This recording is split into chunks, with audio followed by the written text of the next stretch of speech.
itutuloy ko lang yung tinatanong ko kanina dahil may nabanggit kayo ng presumption of misappropriation. Tama ba? For personal use. Based on the joint circular po, meron po. Oo, tama.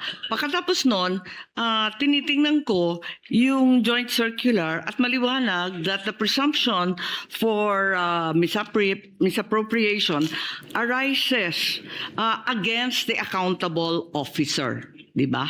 Yes. Against the accountable officer.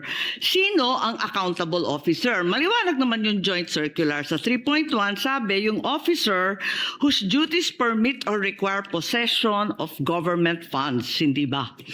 Based on the joint circular po, may ganyang provision. Oo. So yung SDO talaga, yung Special Disbursing Officer has the possession, the custody. Tama yun, di ba? Yes po. O kung ganon, if the presumption na personal use ayon sa 8.3 ng joint circular, failure of the accountable officer to liquidate any public funds is tantamount na nga to that presumption. Hindi Yes, po po. ba? Yes, So, ang tanong dito, sino ang accountable officer dito sa sitwasyon na to? Kasi ang liwaliwanag na hindi naman si Vice President ang payee. Hindi naman sinasabi na nasa kanya yung pera.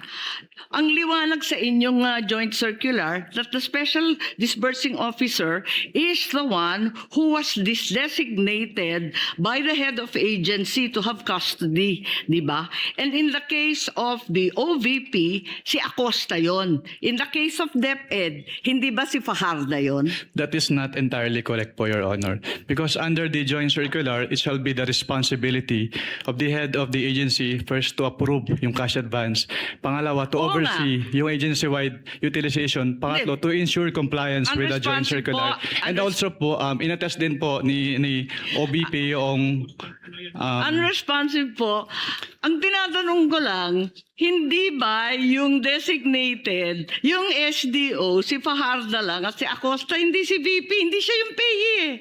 Ang liwaliwanag. Pero ang sinabi niyo po kanina, yung accountable officer. Siya kaya nga, so yung accountable officer, yung SDO, nasa JCB Hindi lang po yan eh. si SDO po yung accountable Hindi, officer, or, Your Honor. ang sabi doon, head of agency or person designated.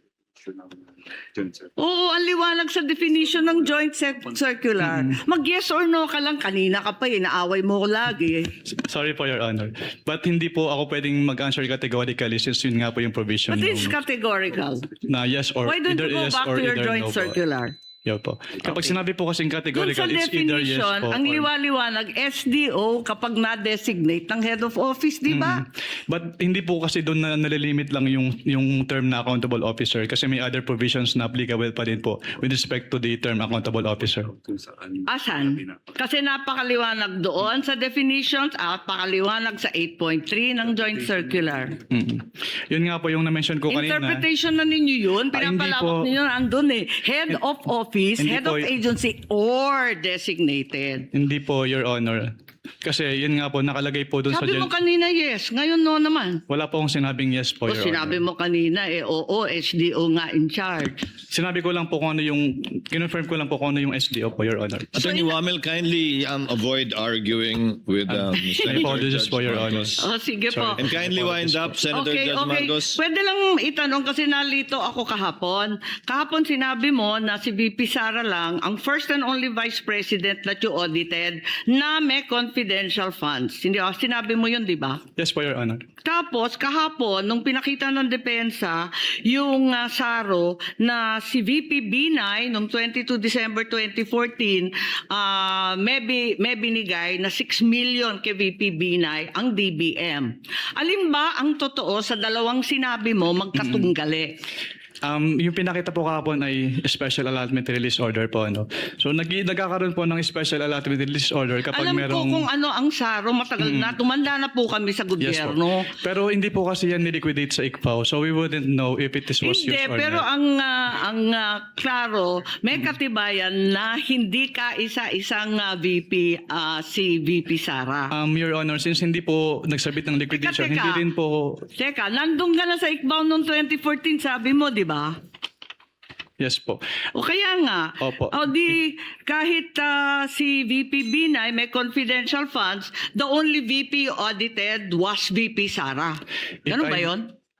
Since si VP Sara lang po yung nag-submit ng liquidation. Pero Ba't hindi mo alam? if I may clarify po. Ba't hindi Wind mo up. alam? Nandun ka na noong 2014. Dapat Opo. alam mo yun eh. If I may clarify po, Your Honor. Since wala pong budget dun sa GAA as to confidential fund at hindi naman po nag-liquidate si BPB9 nung kanilang confidential fund. So hindi po namin alam kung ginamit and hindi na po nakarating sa Hindi, COA ang yung tanong, SARO po. nabigyan ng confidential funds, humingi at nabigyan. May SARO eh. We wouldn't know Yun if lang it is naman ang used. tanong eh. Of course, you know, may SARO. Sinabi mo nga, totoo yung sarong yun. Anyway, alin ang totoo? Si VP Binay o si VP Sara? Talaga bang totoo yung dalawa o iisa lang? We don't know. Based on our records po, si VP Sara lang po yung may liquidation. So maraming we don't know ang COA? Ganun ba yun? Based on our records po, si VP Sara lang po yung nag-liquidate nung confidential fund. Eh may record nga ng SARO. Maraming salamat. Kindly wind up. Presiding Judge. Thank you.